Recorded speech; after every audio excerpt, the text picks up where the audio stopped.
7, so I thought we'll finish the show off. We'll get back to regular news. I hope everybody enjoyed that interview with Trent. I think that was really helpful, and I do encourage everyone to buy the book. It was a really good book. Um, I learned a lot, and I think it actually encapsulated a lot of the feelings and issues that I've had about things that have gone on over the past few years. He did a really good job of capturing that. So, I would like to talk about. By the way, you're listening to the Goud Crowd on. Where's my little script? You're listening to the Goud Crowd on KMMU Main Street Media, Utah. We're streaming on X, Rumble, YouTube, and on our website, kmmu.org. So we're giving Utah a voice. And if you want to call in, the number is 385 899 2134. Yes. So feel free to call in. It may or may not work. We might get some echo, some reverb. Okay, but we'll try. Oh, you muted my mic. It says you muted my mic. That's because you're on that mic. Oh, I'm okay. People can hear me, right? Okay. Tap that mic. Tap my. I can't tell. Yeah, your mic is the mic. Otherwise, we get echo. Okay, got it. This was my problem with bringing the wide view. Okay. Okay, got it. Just so people know, I think Mr. Producer has figured out why the wide view was shutting off the audio, so we should not have that problem in the future. And okay, anyway, so if you want to call in, feel free to call in. If we can't get it to work, just put your you can text me or you can put your comments in the. You can put your questions in the comments. I'm used to working one camera and one mic. Now I got 3 cameras and 2 mics. Okay. So I thought we could talk about the State Central Committee meeting this weekend. Let me share my screen. Okay, so let me get my phone. I suspect some of you have heard about, I suspect some of you have heard what happened at the SCC meeting this Saturday.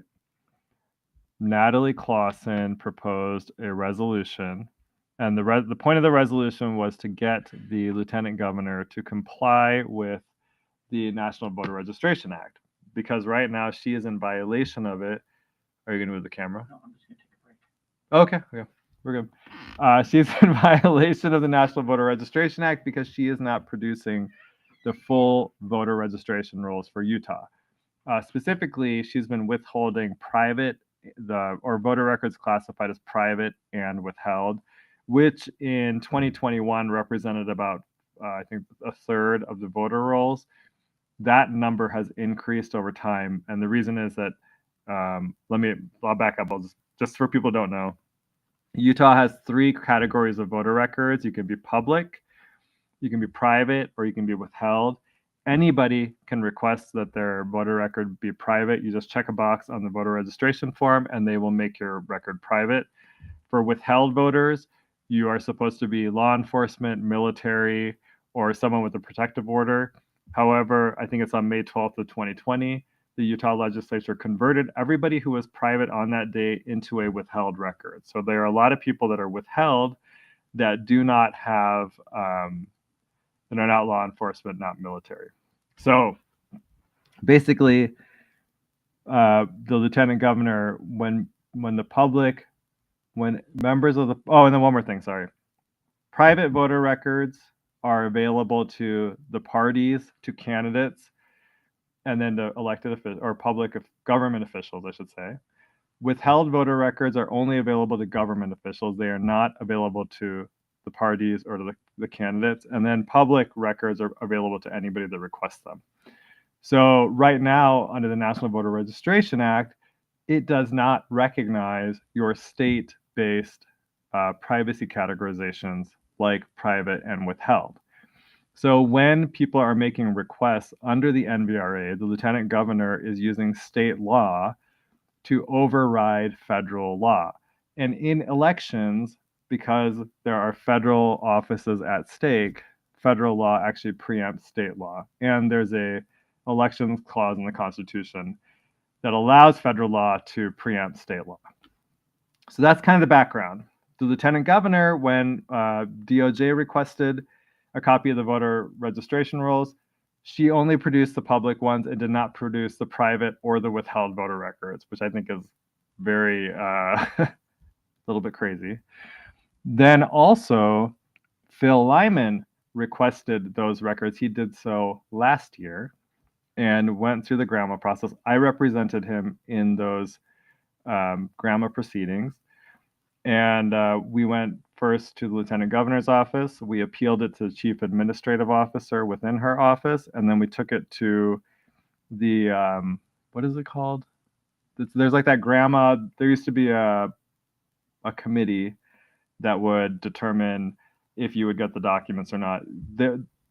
All of those levels rejected the request. Phil then filed a notice of violation on the lieutenant governor's office. And then on June 5th, I think of this year, we filed a lawsuit against her. So the purpose of this resolution was for the Utah GOP to say to her, you need to comply with the NVRA, right? You are putting us at risk of, sorry, I'm trying to drink a little water here. You're putting us at risk of, or actually, here's what happens. If you lose an NVRA case, you actually have to pay attorney's fees. So if she loses these cases, or the case that's active right now, because DOJ could end up filing a lawsuit as well. I'm not aware that they have filed one yet. But if she loses the case that Phil Lyman has filed, she will also be liable, or her office, for attorney's fees. So the point of this resolution was to say, hey, you need to get into compliance with federal law. You need to produce the full voter registration records as has been requested, and you need to stop putting us at risk of having to pay these attorney's fees. Remember, no matter what it is, our elected officials will always say stuff like, you guys, you don't want us to do that because we might have a lawsuit and it might cost us money. Well, here's an example where there is a lawsuit and it might cost them money, but they're not complying with it. So at the State Central Committee meeting, they actually passed the resolution, but first they took out the 3 paragraphs that talked about the lawsuit that Phil filed. And I think this is like an establishment versus conservative, or establishment versus Lyman, or maybe steak dinner Republican versus Lyman Republicans. Some sort of battle's going on over there. Lots of drama. But they end up striking out these 3 paragraphs that are highlighted here that talk about what Phil did in terms of making grandma requests, and then actually giving her a notice of giving the lieutenant governor a notice of violation under the NVRA, and then filing a federal lawsuit. That's the only that federal lawsuit is the only vehicle we have right now to be able to get the full voter registration rolls and check them before the 2026 election. So this is actually really important. The GOP took that information out. And I think some of this is, some people didn't seem to understand from what I'm getting from social media discussions, that these 3 bullet points have nothing to do with how the lieutenant governor cheated. And I'm just going to say it, she cheated. I think we've all figured this out by now. In the 2024 election, when it came to the signature gathering, this is a totally separate issue. And it's critical. It would have, or I should say, it would have been better if the party would have supported the lawsuit, because they also benefit from being able to see the full voter registration rolls. We all should be asking the question, why won't Lieutenant Governor Henderson produce the full voter registration records? You know she cheated in the 2024 election, right? We know it. I think it's been pretty much definitively proven, to the point we can do it without her producing the full signature petitions. But why will she not produce the full rolls? Why can't we see it? How bad are they? I think that's the question people need to start asking. What is going on that she does not want you to see what the voter registration rolls look like? And I'll just add that I've talked to, this table's very squeaky. I talked to Aaron Davidson in Utah County, and he said, I think in Utah County now, 60% of the voter registration rolls are private or withheld. So if you go and request their voter records or the voter registration roll and you're a regular citizen, you'd only get 40%. What are you even supposed to do with that? You can't actually verify that they're accurate, and you have a right to do that under federal law. So I would just like to see more pushback from our Republican Party against the lieutenant governor. I mean, the reality is, I don't know if you've been looking at social media, it looks like the establishment doesn't like her anyway, and they're going to kick her to the curb and go with Jason Chaffetz. So, like, why is the party bothering with defending her? Just, you know, treat her like the establishment's going to treat her. And she's earned it. She has well earned it. Okay, so let's see. That's that one. And also very petty. The SEC can be very petty, and I think some of that came out in there. There's one other thing I wanted to note. I don't have a copy. If you go look at the voter, who voted which way, you will notice that Carlos Moreno voted with the establishment. I think it's important to note that because, as I have said, he will always, always, always support the establishment. He is an establishment plant who tries to pretend like he's a populist. And so when that and really in Utah, the biggest threat to our rights is the establishment. And so don't you worry. When it comes to the time, Carlos will fight them just like he fought the communism in Venezuela. All the same, we're totally safe with someone like Carlos. Okay, next is Encircle Utah. They opened a new branch in Ogden. I think it's in Ogden. So I just wanted to share this with you guys. Let's see here. Trying to do this here. So this is an LGBTQ, I guess, advocacy group. It's a Utah-based one. They have multiple offices. This latest one is up in Ogden. And if I understand this correctly, they're actually kind of supported by the LDS Church and by and a lot of prominent LDS people, actually. So I think Ryan Smith and his wife support it.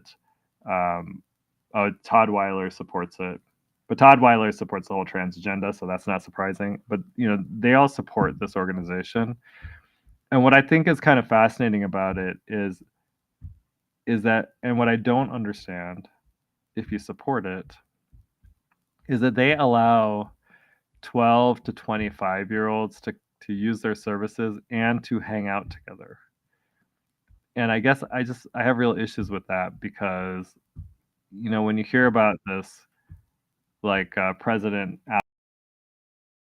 Adams' granddaughter doesn't this like put people into those types of situations, which we shouldn't really want? Here's an example. They have art night every Wednesday from 7 to 8 p.m. and it's open to ages 12 to 25. And if you go and look at their website, a 12-year-old can be there without a parent. So I just feel uncomfortable with 12-year-olds hanging out with 25-year-olds when there's not some sort of a relationship there. Like, they're not family friends. These are strangers. I think this opens it up to having more situations like what happened when President Adams' granddaughter raped that 13-year-old. This is a setup for that. And I just wonder why people are okay with funding an organization like this when it's having minors hang out with non-minors. The other thing is, for those of you who want to send your kids there, they offer therapy sessions for children.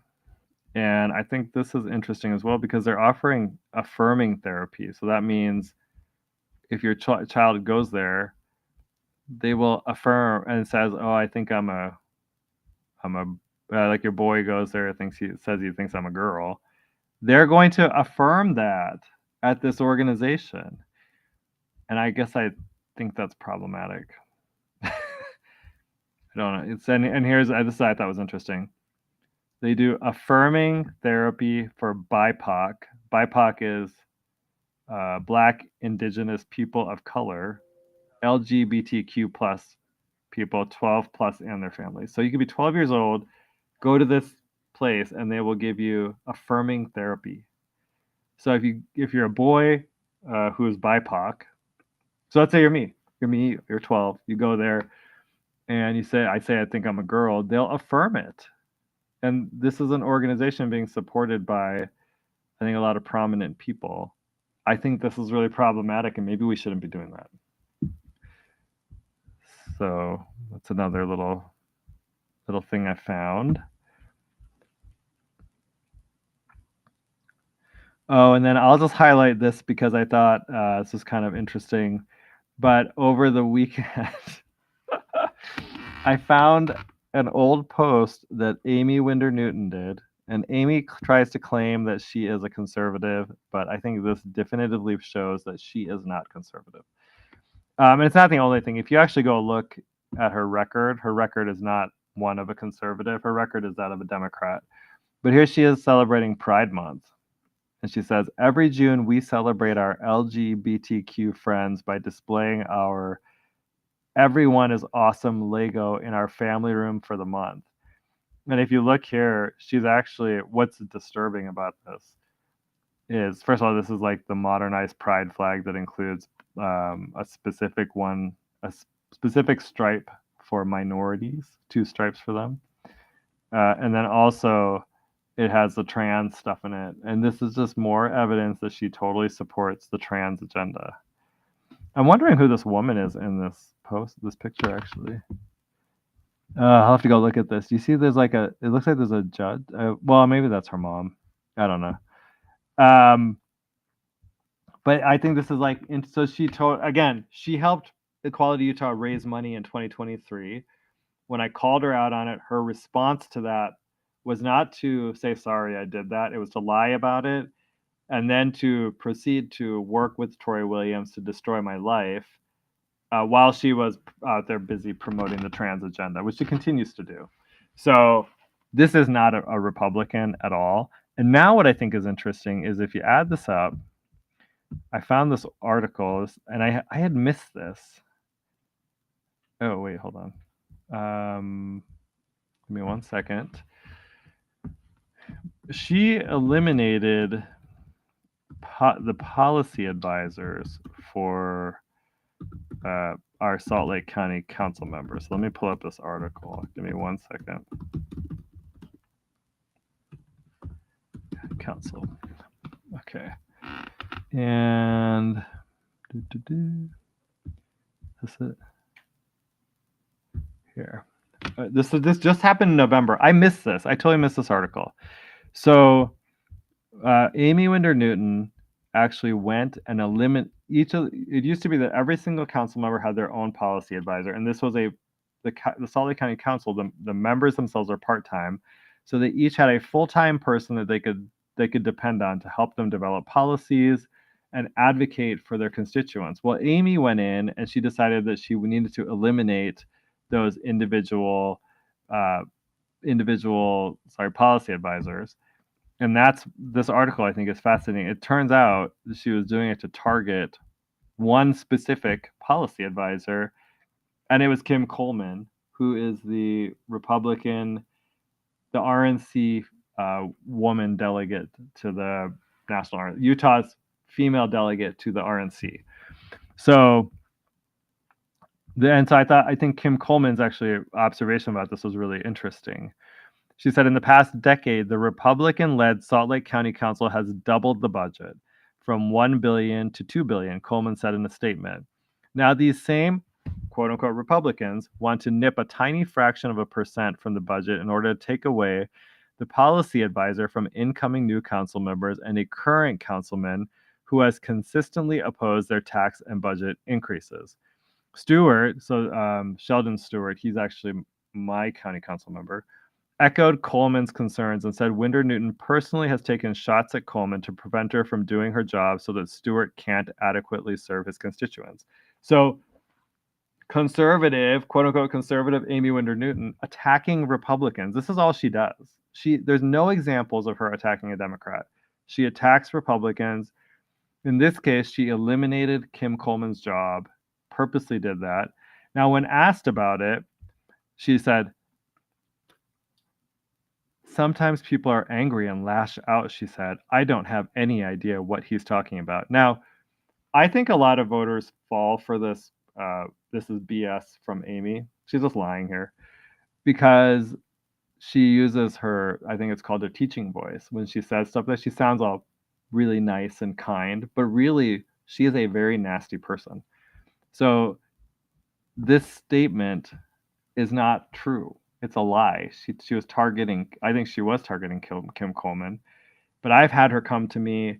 One time I had these, I was at the state convention and I was giving out these flyers and I had these big boards that talked about Equality Utah's quote unquote family values. And I highlighted that Amy had helped Equality Utah raise, I think it was like $35,000 for their PAC to be able to go and defeat conservative Republicans. And she had done that in 2023. She thought she was going to get away with it and no one would point it out. I pointed out. Well, at the end of the convention, she walked up to me and said, Goud, haven't you heard of the old adage from Reagan that you're not supposed to attack a fellow Republican? She said it just like that. When she gets worked up, you don't want to be around her. Probably don't want to be around her generally, and so I said, which Republican have I attacked? I don't see any. To which she said, I'm a Republican. I was like, well, you could have fooled me. I don't know anything that you've done this Republican. She said, look at my record, Goud.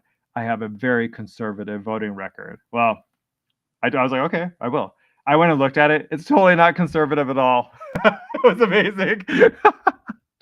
Anyway, so that's what she did there. So that's one example of how she attacks Republicans. This is what she does. And I guess my question for people who support her is, what's the appeal? Like, why do you think she's so good? Now, we'll close with one more little tidbit. It's the name. It's the name. Mr. Producer said it's the name. It's the name. I think that's true. I think she was selling the name, but I think you're right. I feel bad for her family. I know it's wrong to say, but I feel bad for them because I'm sure her grandfather was a really great guy, and then he has this running around, and his grandson is a weird too. Oh, there's one other thing on her post about Pride. Somebody actually asked her, I think, a good question. She didn't answer it. Someone said, she said, every June we celebrate our LGBTQ friends by displaying our Everyone is Awesome Lego in our family room for the month. And this Petra Harrison said, how does that work with the proclamation of the family? That's a great question, right? She didn't answer it. I don't think she has an answer to it. But that should really make you question, what else is she lying about? Okay. Now, in the final, I thought this article was interesting as well. So just something I'll point out for people. There's this Utah Schools for the Deaf and Blind. There was recently an audit done on this school. And this school is actually, I think, Utah's only school for the deaf and blind. And they found that it mismanaged its funds and failed to keep accurate enrollment data. So... oh, sorry. We need to get one of those sneeze buttons. Oh, is that a thing? A sneeze button? Yes. Okay. I have my throat was every once in a while getting a little dry. I think it's cold in here. Is that why it's cold? Yeah. Maybe that's true.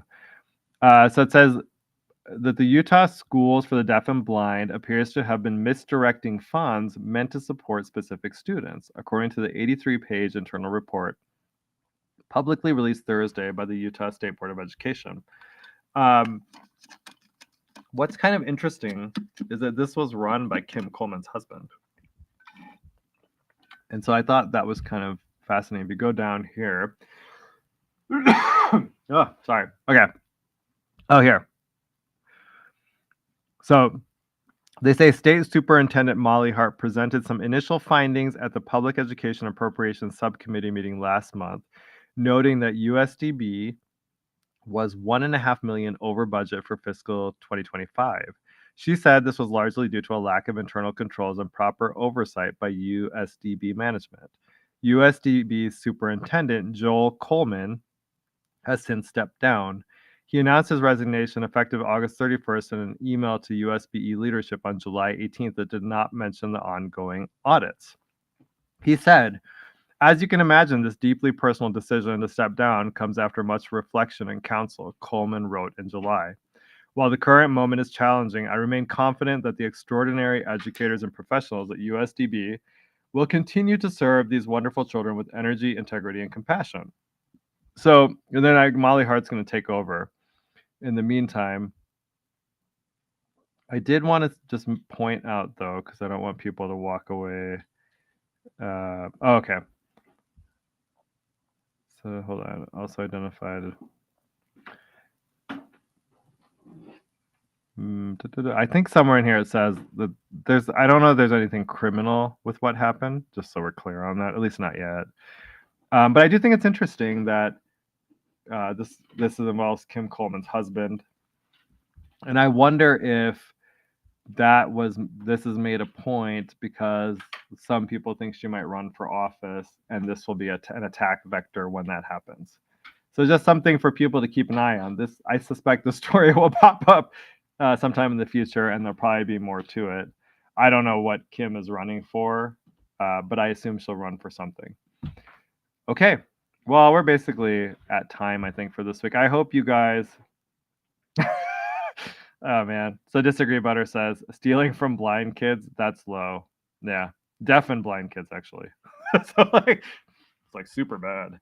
If it's true. If it's true. Let's be fair. I don't know what the mismanagement exactly was. I haven't looked at the report. So I don't want to malign somebody with just a Salt Lake Tribune article. I do think though something to keep an eye on because like I said, she's definitely going to run for office at some point. I assume that will be an attack vector. Your husband did this thing at the school. Can we trust you? Okay, fair question.